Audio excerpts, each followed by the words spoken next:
So we're here today to express our gratitude, to wish our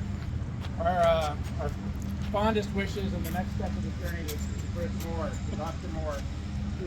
4 years ago, 4 years and 3 months ago, I had asked a recruiter to help find a key technical leader to help take us to the next level, and started getting resumes and having some interviews. And Dr. Moore shows up.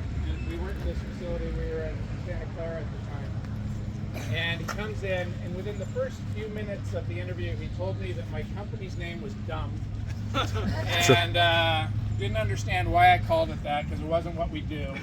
And proceeded to be rather kind of grumpy and gruff in general. So that I almost ended the interview. I almost was like, hey, it's okay. Let's go our own ways. But we kept talking and we kept talking. And I was thinking about it in retrospect, man, that guy knows a lot.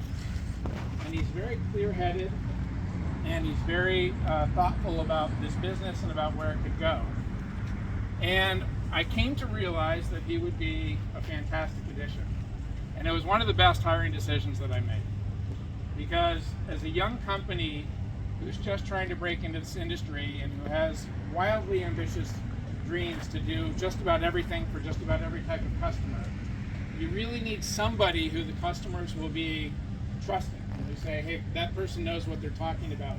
And the more I've learned in this industry, you can't be an expert in everything. It's just absolutely impossible to be an expert in everything. But what I really needed at that time was somebody who was good enough in a ton of things. And Chris is a very proud, self-proclaimed metrology generalist. He often introduces himself that way. And in my whole journey, I don't think that I've ever met anybody that could have stepped in and did what he did for us at that time and in the years since.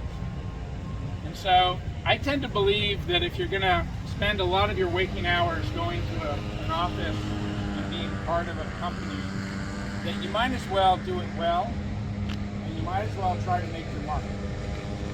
And I can say with every ounce of my energy and soul that I am so appreciative, because Chris did it well, and Chris left an enormous mark. I'm very, very grateful. So here's to Chris, and here's all the best for his next venture. Okay. Well, I'll take your place. Not really. So, as you can imagine, this is very mixed emotions for me. 4 years ago,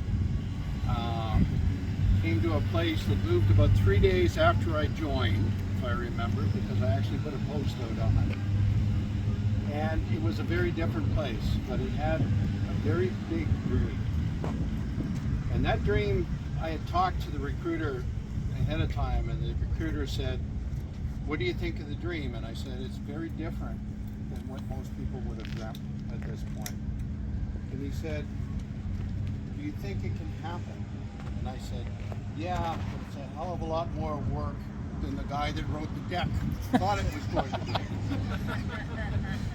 And over the last 4 years, you guys have all helped us basically live the dream and get to the next stages at it, and there's still more to do. And it doesn't happen without good people. It doesn't happen without the dreams, and it doesn't happen without a certain amount of reality. That's my job, I think. I did the reality part. And I love working for small companies. And this one is actually about as big as I've ever worked for at this point. So, and for my next, I expect I'm going to do my next one will probably be a small one, or a small one and a big one. But I can say that basically one of the really nice things about Covalent, there's nobody malevolent here. You don't stab people in the back to get ahead. That's not the culture. It never will be the culture, in fact. And that, if you've had as many jobs as I've had in different companies, is pretty unique. And you guys ought to be very, very proud of what you've done. And I look forward to see where you're going as I find my next one. So thank you all. Help make it very, very good. Thank you, Chris.